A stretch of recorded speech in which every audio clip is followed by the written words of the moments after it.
What's going on, everybody?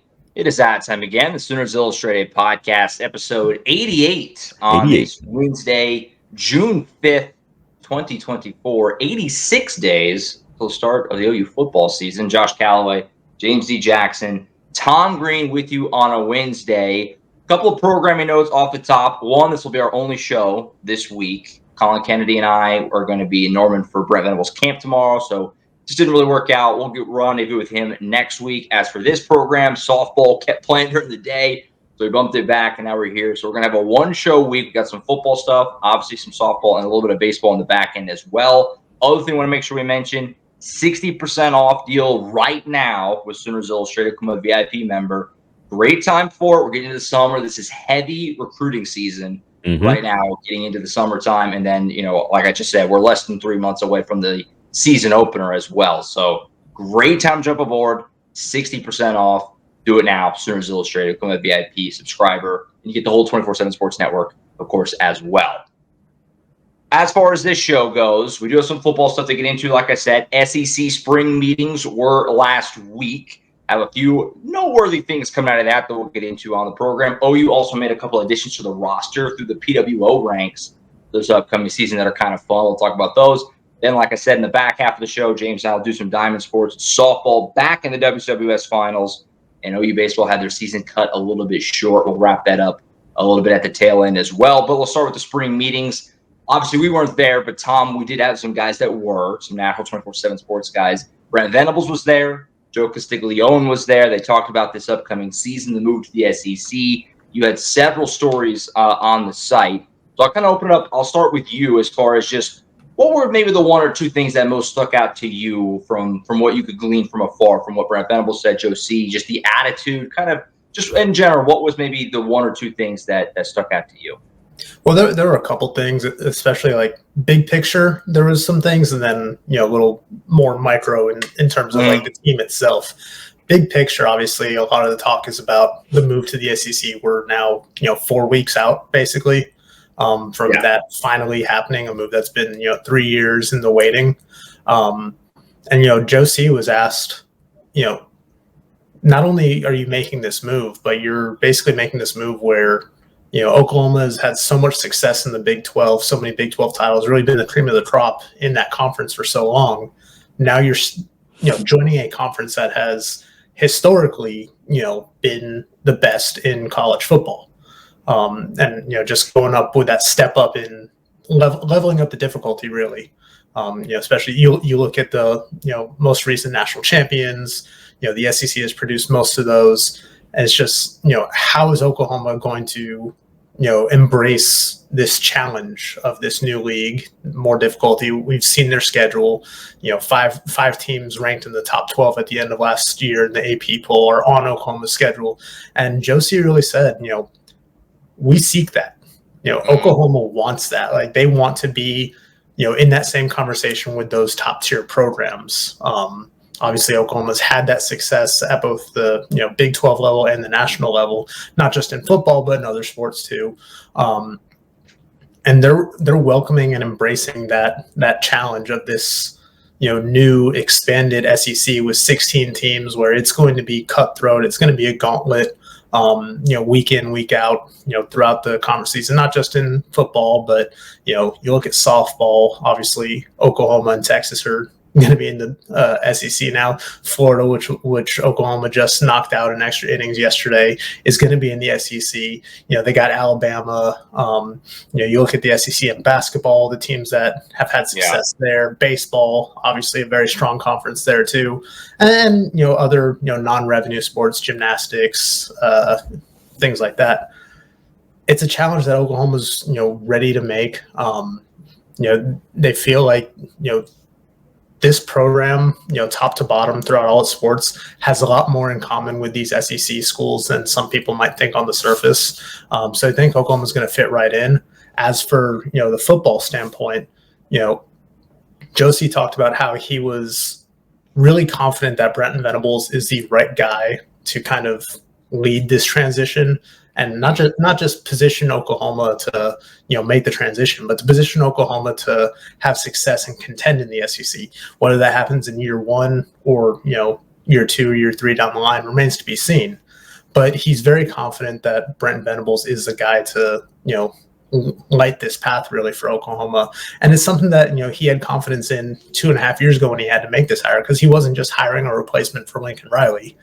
He knew what was down the line for Oklahoma. Now, that came a year earlier than most expected, but, Brent Venables has had to reshape this roster. He's had a binder that's basically had a blueprint for him that he's, ripping out pages routinely and replacing them with new ideas and stuff like that. Things he's learned from Bob Stoops, things he's learned from Dabo Swinney, things he's learned from Bill Snyder, and how to build a program successfully. And he's seen these builds firsthand as a coordinator and as assistant coach.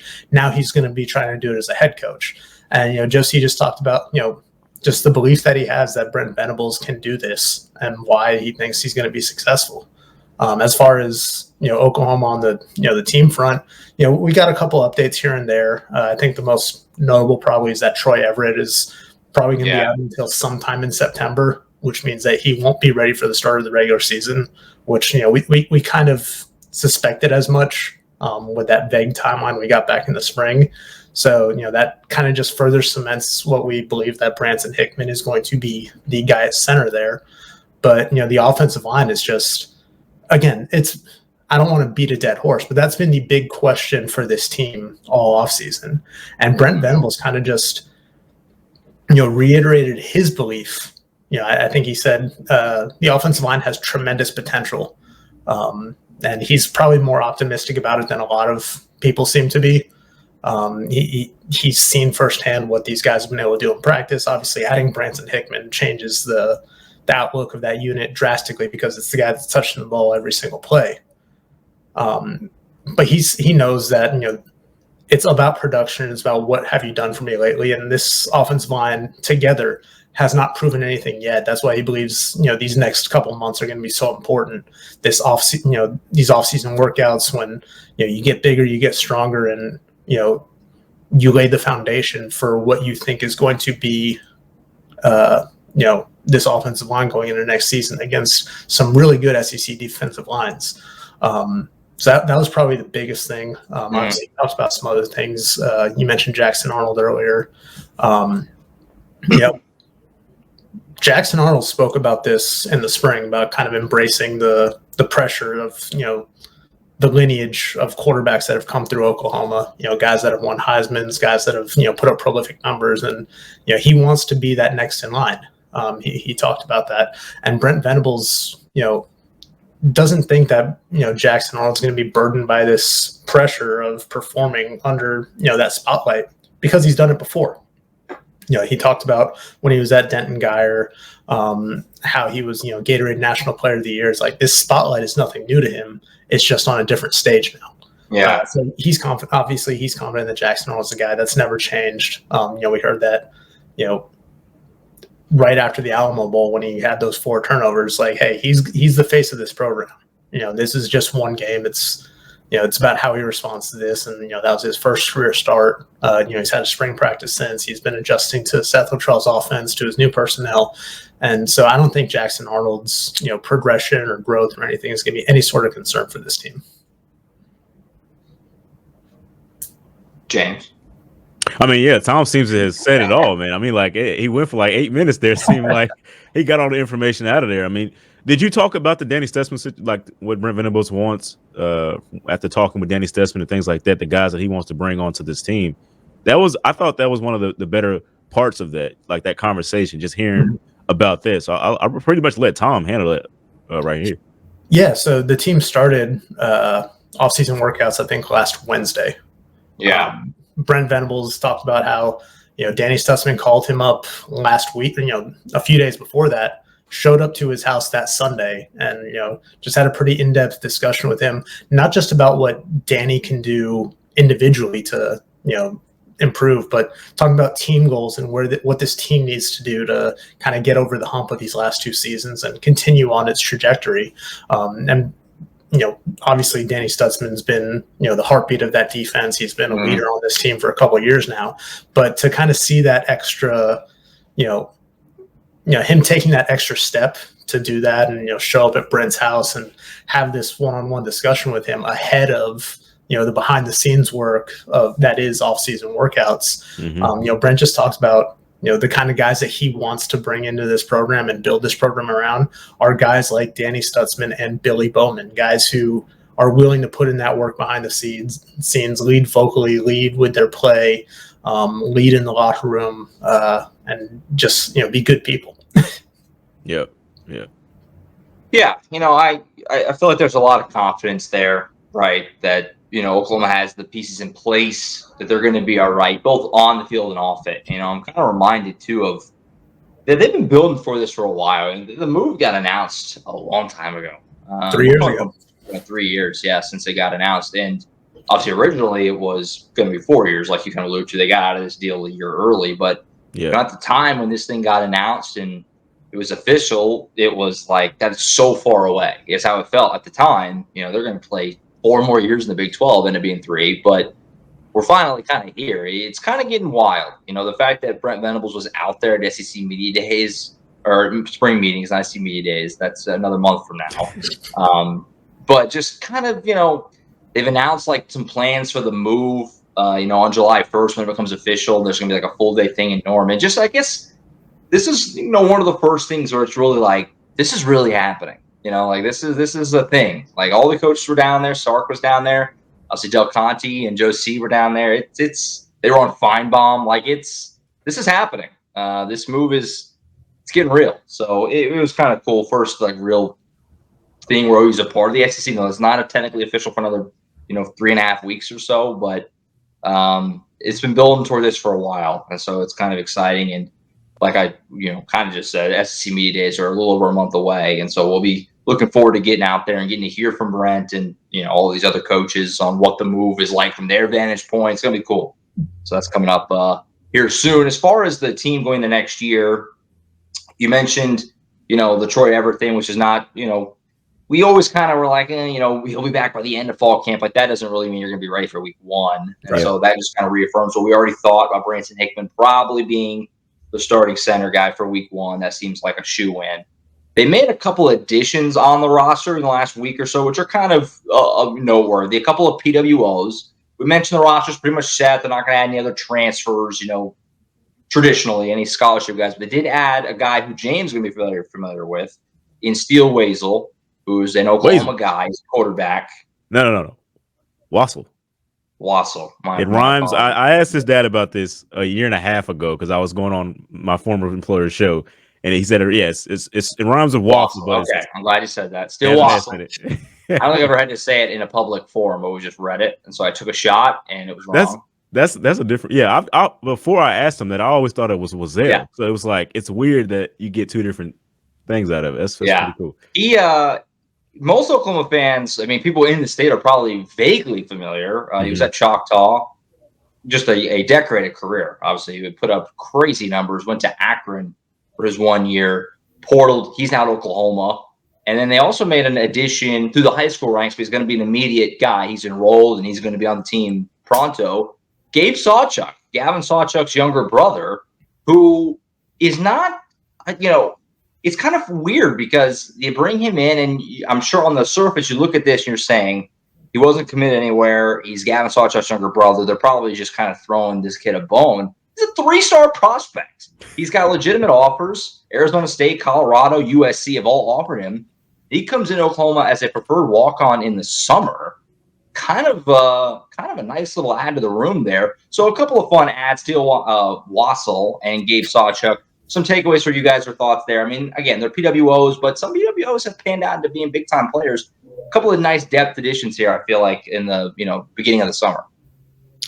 Yeah, I think the addition of Steele Wassel just kind of, further fortifies the state of this quarterback room.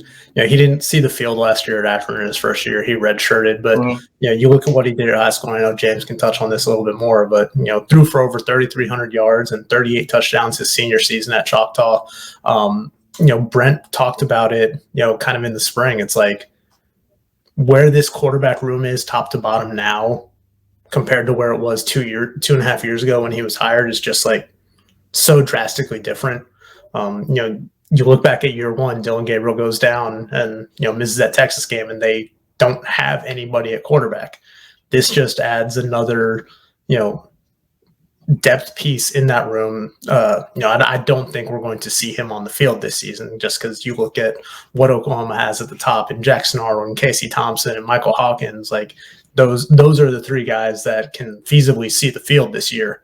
But just adds more of that competitive depth, and allows you to develop more in this program. As for Gabe Sawchuk, I mean, I think that one's really interesting because, like you said, he's a 3-star prospect. He had interest from other schools. I know back in April he took a visit to Ole Miss, which had also offered him as a preferred walk-on. And I believe he told our Ole Miss site at the time that the reason he hadn't been committed anywhere is that some of the schools that had offered him had coaching changes, and just like there were circumstances that might have been out of his control as to how his recruitment was shaking out. But the fact that Oklahoma could offer him a preferred walk-on spot and, have him reunite with his brother, I think that's pretty cool. Again, just another, quiet quality pickup for that running back room. And, we've seen Brent Venables and this staff do this time and time again with their approach to preferred walk-ons, just kind of adding guys that can provide some subtle depth here and there, whether it's, on the practice field or actually in games with, with some of these guys that we've seen. I just think it's cool, and how it was very kind of quiet about it. I don't think anybody really knew until Oklahoma posted that move-in video for the remaining freshmen. It's like, that's Gabe Sawchuk. Yeah, right. Yeah, I think the addition of Steele is pretty big because I always felt like he was a 1 or 2 guy anyway when he got to the college ranks, depending on what school he went to and things like that. Because you look at the stats and what he's done. He was one of the better quarterbacks that I had covered throughout my time at the Oklahoma and things like that. He might have been the top, but you look at guys like Kirk Francis and things like that. I mean, he was awesome, man. He was awesome, and getting to see this move for him, getting a chance for him to come back home is pretty special for him, I think, because I mean, this is a guy that comes from, they have Native American roots and things like that. Being back in Oklahoma, it's always a better deal for them and a better situation. He had chose Akron at the time. He told me because it was about a coaching hire that they had there. They were really familiar with that coach and had a really good relationship with him. And so if that doesn't work out, you come back home and you do good things here. So that's pretty special for him. In terms of Gabe, I mean, getting a brother that knows that his brother kind of lets him, know about the program, know about the coaches, know about the relationships. I mean, that's just big time. So I think 2 really good PWO additions for Oklahoma, because you don't really lose much at all. You get guys that want to be here and guys that are familiar with the area too. So they know what Oklahoma is expected of. They know about the stakes and everything like that. So, I mean, 2 really good hires. 2 really good additions for Oklahoma. Yeah, no, I mean, Oklahoma has made use of their PWOs. So they're not just throwing them out willy-nilly. Thanks to NIL, I mean, things like that, they're able to add guys who can actually, they can play if you need them to. We've talked about that a few times. Guys like Andy Bass certainly falls in that category. Mm-hmm. Guys who have options to probably not be a walk in other places. Yeah. But because of the modern landscape of college football, they're able to kind of take advantage of that. I think Gabe Sawchuk firmly falls into that category. So it continues a couple of trends. I mean, as far as that goes, keeping good Oklahoma players in Oklahoma, with Steele bringing him back to the state. And then the brother thing. We talked about that a few times too. They had the McCulls at one point. Azadeh has since moved on. They have both Hawkins coming in. Now you have obviously both the Sawchucks. It's kind of been a common theme as of late. But yeah, so Steele steps into that general booty spot pretty much that got left, and Gabe adds to the running back room. So I think it's kind of just a couple like Jay said. The thing about Steele is, I was talking to his head coach Jay Corbin, I think 3 or 4 years ago about him. Pretty much, he was talking about how they got a quarterback that's coming up that's going to be even better than the guy they had previously had. And I was like, I don't know about that, because the previous quarterback had thrown for so many yards and things like that. It was like Steele had this he had this aura about him already when he was coming in, because if Jay Corbin says he's going to be good, I got to believe him. And he came out and really did it. I mean, he actually helped them get back to the postseason and have as much postseason success as they had in 60 years at Choctaw. It was one of those big stories that we wrote. It was incredible. So you get a guy that can handle that type of pressure. The guy that he did it so young and then kept going throughout his career. He was a sophomore, I think, the first time they made the state finals. And he's just a guy like that. Just Right. bring him to be like a third or fourth string quarterback on your rosters. You can never go wrong with that. So it's pretty awesome. It is. So a couple of nice PWO ads, and we're just kind of gearing up here. Like I said, 86 days from the opener today. Kind of just we're inching little by little. We're getting closer and closer as we shift into June here. All right, we'll go ahead and let Tom go. James and I will then continue the show in the second half. Softball back in the WCWS finals. Baseball season came to an end. We'll get into that a little bit here on the second half. So Tom, see you later. We'll catch you next time, man. Later. All right, we've now hit the Diamond Sports portion of the program. James, you've been living at Devon Park as of late. I've been kind of living at Eldell Mitchell Park. We'll get to that later. But let's start with softball. Holy smokes, they're back in the WCWS finals. It took an unconventional route. They had their big postseason game win streak snapped by Florida. Had to turn around and play yesterday, Tuesday, which normally that's not – you would turn around and play again right away, but because of the weather, they bumped the game, and they look dead to rights, but that team's never dead to rights. They come back, they win, they walk it off. Paint a picture for me. What was kind of the vibe in that stadium? Just walk me through all of it, because it, now, for do you want the entire? Like it might actually be over, and then it's not. Do you want the entire tournament, or you just want the big, final? Whatever you feel. Like the finale was just like. Yeah. I mean, because throughout the second game against Florida, it was bleak, because Florida had came out in that game and had like 2 runs in the first, 2 runs in the second, and 1 run in the third, and they were all home runs. Like Kelly Maxwell, who we thought should have probably thrown in the first game, had come out there and was dealing outside of the 3 hits she gave up, which were all home runs. And like the biggest thing was Florida they've scored in every single inning except for the 6th of the first game. And that's just because they were ready to get the game over, seemed like. And so like you were like, I don't know, man. They're going to keep scoring like this, especially against Kelly Maxwell, who is the ace.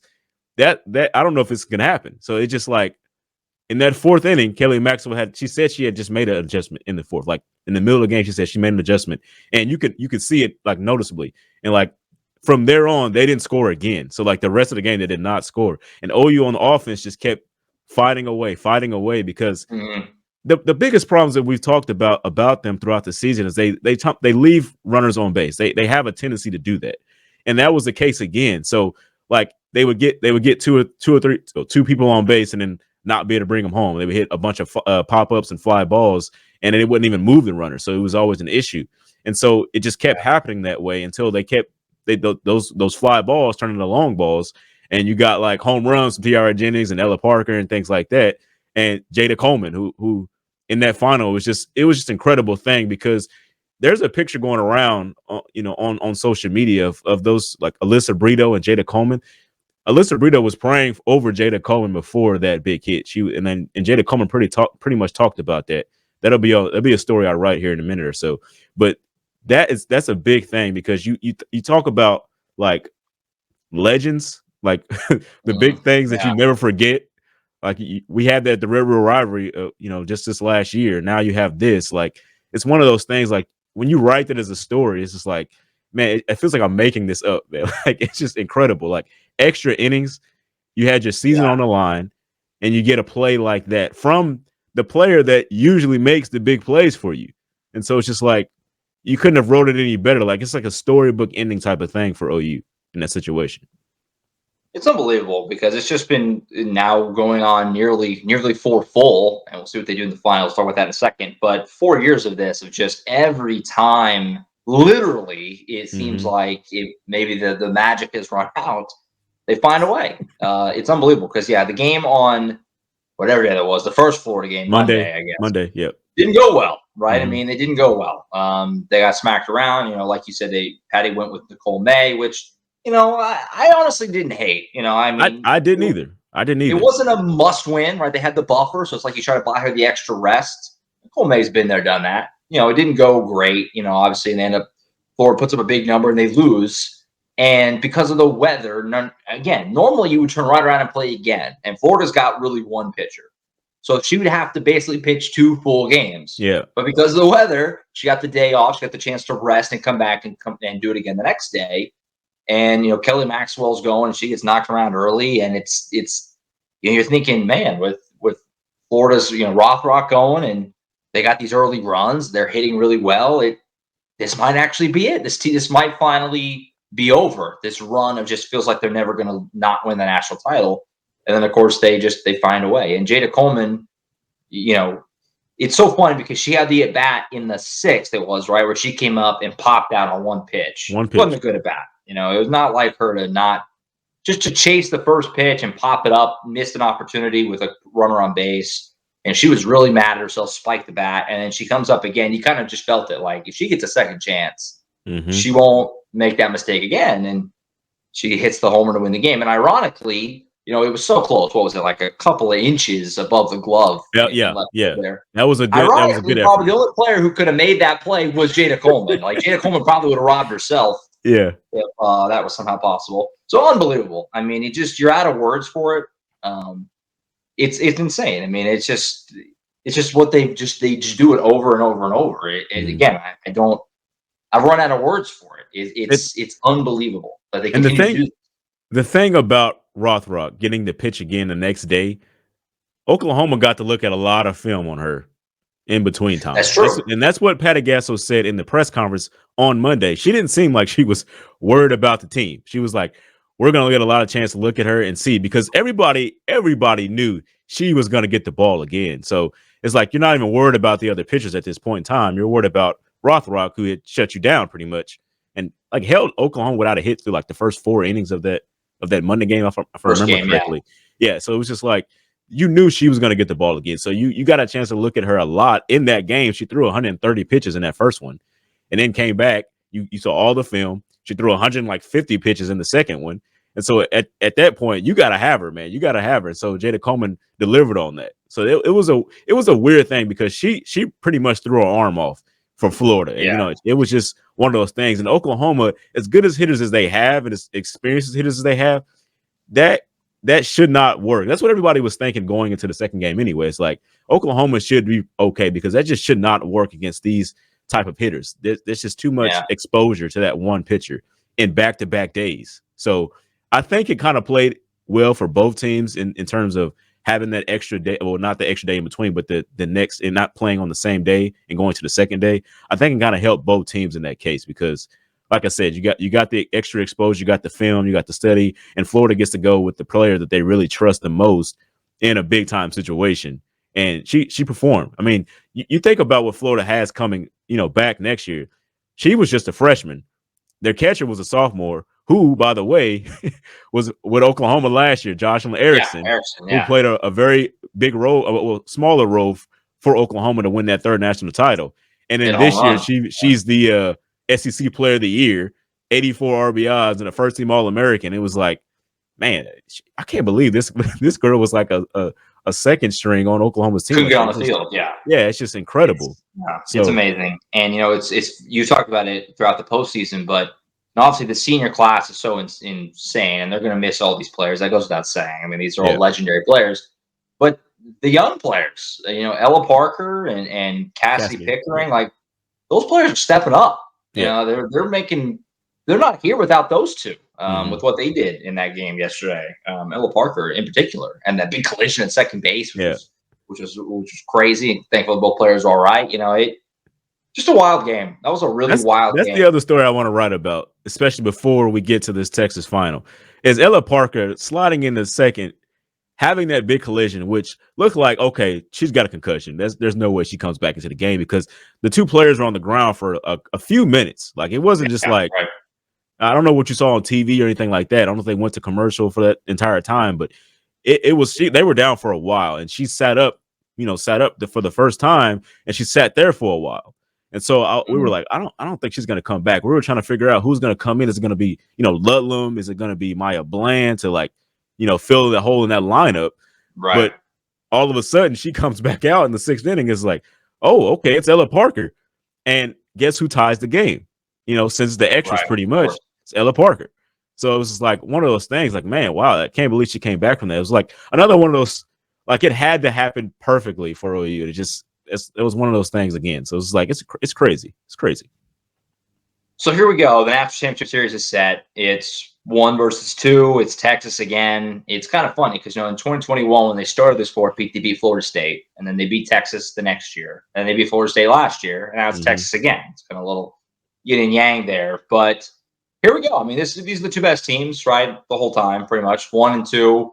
They split 4 games in the regular season, or 3 regular season, and then the Big 12 tournament. And now they go best 2 out of 3. It's going to be ginormous crowds, and this is it. And it's also OU and Texas's final Big 12. They're not Big 12 games, but final games as member of the Big 12 in any sport, any team sport, right? So it's kind of just a wild altogether. I mean, it's the perfect finale to this whole thing, and it's going to be wild.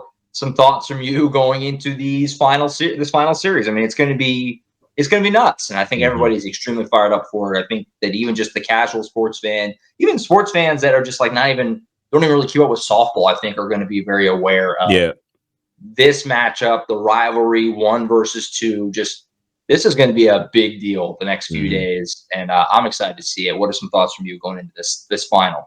I mean, I think it goes without saying these programs do not, they don't like each other. Let's just put it that way. No, for sure. The head coach, Mike White, head coach of Texas, he was even talking about moving the Women's College World Series away from Oklahoma City because, he believes it gives Oklahoma an advantage and things like that.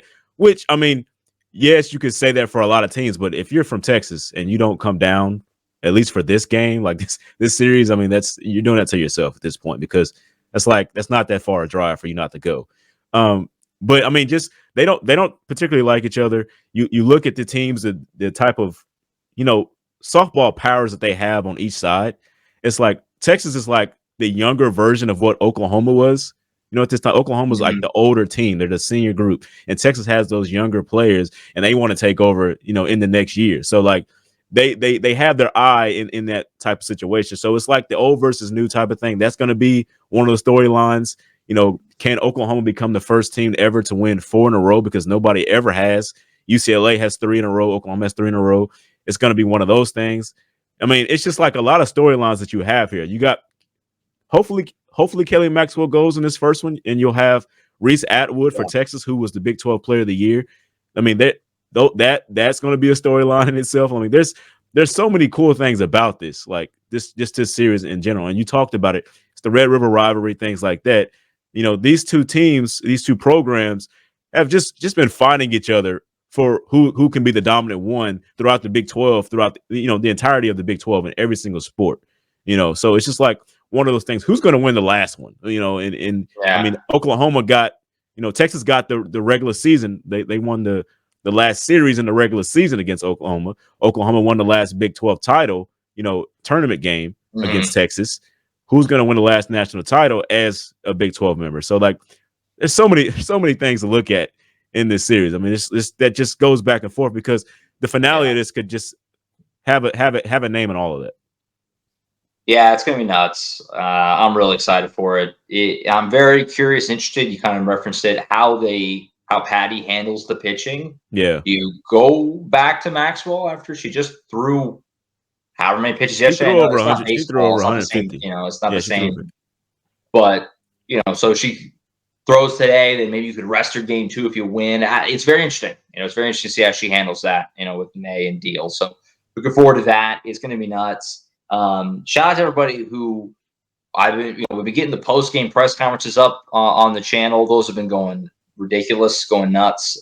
So that'll be more of the same in the finals next couple of days. So be sure to head over there if you're listening to the podcast in traditional form. The YouTube channel, wander over there for wrap up these games. But it's going to be fun. We're looking forward to it. It's going to be a fun next few days. And we'll be back, obviously, next Monday. And we'll either be talking about a 4-peat or coming up just short of it. So we'll rendezvous next Monday. That'll be really cool. As far as baseball goes, just to kind of wrap up their season here a little bit. It ended short. It got cut short from what we thought. We talked about it a bunch the last month of the season or so. You would ask me, or even Tom would ask me, could this team get to Omaha? I've always said the same thing. Yeah, they're totally capable. I still believe that they were an Omaha capable team, but it is so hard. The stars have to align. It all has to work. This team was better than the team 2 years ago in some areas, not in every area. This team could have really benefited from a traditional closer like the 2022 team had, like Trevin Michael, who was just automatic. Obviously, they had better top-end pitching. They showed so much fight that weekend, and it was so cool to have postseason baseball back in Norman. The regional was it was awesome. The crowds were huge. They were so into it every pitch. Skip Johnson talked about that post-game a couple of times. It was cool, and it was really neat to have that. They took the loss on Saturday to UConn, got hit in the mouth, and it is really hard. The teams that win these regionals are the teams that go 2-0 to start the vast majority of the time. They came back on Sunday. They beat Duke, who's really good, and they turned around and they beat UConn again. Doubleheader. They won 2 elimination games back-to-back. Just showed so much resiliency and just fight, all that guts, whatever you want to call it. And they came back on Monday, and I think everyone, myself, the fans, the team, I think everyone thought they're going to roll in and they're going to win this game. And they're going to get to Supers next week. And just give all the credit in the world to UConn. That team was so just sound. They were so good in the field. They didn't make any mistakes. They made one error. The whole regional was in the 9th inning on Monday when the game was over, 7-0 at the time. One error the whole weekend, in that kind of pressure spot. They're an old team. They have a lot of guys who have been in college for 5-6 years. They're an old team, and it showed. So give them all the credit in the world. For OU, it just, all season, the storyline was how outrageously good the offense was. And the offense just never got it revved up. It never really got rolling like you saw in the regular season. They averaged 8 runs a game in the regular season. They never got really all that close to that. Other than the Friday blowout over Oral Roberts. In the UConn games, they only got 1 run on Monday. That is inexplicable from what we saw during the season. And they had a lot of bad luck, just rockets right at fielders. And like I said, UConn's defense was so good. They're making great plays everywhere. So they weren't giving them anything either. Just was kind of one of those things. It's baseball. It's hard. It is hard. The stars have to align to make a deep run in this thing. And they just didn't quite align, unfortunately. Now, I will say this, too. I want to make sure it was a tremendous season. They won the Big 12 for the first time ever. They got postseason baseball back in Norman the first time since 2010. It was an incredible year. The program is just, I think back to when that SEC move got announced, James, in 2021, there was all this excitement for obvious reasons for every sport. And the one sport that a lot of fans were kind of like, how's that going to go, was baseball. Because the 2021 season for OU baseball did not go well, right? They finished below 500 that year. They were one of the bottom teams in the Big 12. It was a tough year. And so there was a lot of thought that, man, a lot needs to happen between now and that move for that program to be able to compete in the SEC. And just since then, it's just done that. It's just been a steady rise and rise and rise. That 2022 team was unbelievable. 2023, they rebuilt it. They got back to the tournament. This year was an unbelievable season, one of the most fun seasons I've ever covered in any sport. This team was a blast all year long. And it stinks they got cut a little bit short for some of these guys who won't be back, obviously. They're going to lose some key pieces. I do think they have I think they're going to be really good again next year. Again, they're losing some big names. Don't get me wrong. Bryce Madron's gone. Michael Snyder is gone. Anthony McKenzie is going to be gone. Kendall Pettis is gone, who made just play after play after play in the field. John Spikerman, Jackson Nicholas have some decisions to make. But if they're both gone as well, I still think they're going to be good because kind of the softball team, some freshmen just played huge innings and games all year long. Jackson Will is certainly a big one of them. Jason Walk, Isaiah Lane, Easton Carmichael's going to be back. The Witherspoon twins are both going to be back. Like, there's some nice building blocks for this team moving into next year. So it was an incredible season, a very, very fun team. It kind of just stunk from just, again, the human element. Yeah. The post-game press conference was very somber with Skip and Kendall Pettis. You could tell that team really was very close-knit. They were fun all year, and they all thought, and we all thought, that they had more baseball left in them. Yeah. And but it doesn't always work out that way, So it was an unbelievable run, unbelievable season. They just give the credit to UConn. They just couldn't. They wouldn't give them anything, and UConn played really well. I'm very interested to see how UConn plays going next weekend because when the regionals came out, remember we talked about on the show, it was all Duke. It was Duke. Duke is one of the best number 2 seeds in the country. and nobody talked about UConn. And lo and behold, UConn wins the regional. So it was an awesome weekend, though, of baseball. Oakland did a lot of really good things, but in the end, UConn was just a little bit better, and they're moving on. But really fun season. So we look forward to next year. And I will have on the site here in the next day or so, I plan to have some early 2025 thoughts, some roster kind of movement, how I think some things might fit together. Like I said, I do think this team's going to be really good again next year. Now, it's going to be a different animal, certainly in the SEC, which is just loaded with good teams. I mean, loaded. But it's going to be fun. I look forward to that next year. So I think that's it. Appreciate everyone for tuning in as always. We'll be back, like I said, next Monday. Only show this week is this one. We're back on Monday with Tom, and we very well may be talking about a softball national title, and we'll also talk about whatever else there is to get into on the football side and whatnot. And then, of course, Kyle and I will rendezvous next week. James going to be down in Norman. We're busy right now. James going to be in Oklahoma City, for the National Championship Series. Colin and I are going to be getting in Norman tomorrow for the first of 5 Brent Venables camps this month. A bunch of guys make their way to Norman for visits and camp, stuff like that. Tom is heading to Norman right now for an update on the new arena proposal in basketball. So we're everywhere. We are everywhere. We are all over it. A reminder, 60% off right now. Become a VIP subscriber. Great time for it. Like I said, the recruiting trail is revving up in a big way. The month of June and July are always huge for recruiting. So be sure to become a VIP member now. Then obviously we'll have the season coming up in just a little less than 3 months. But looking forward to it. And James, have fun, man, at the championship series. It never gets old covering national championships in any sport. So enjoy it, and that'll be really cool. Yeah, for sure. Yeah. So look forward to that. We'll catch you guys next week.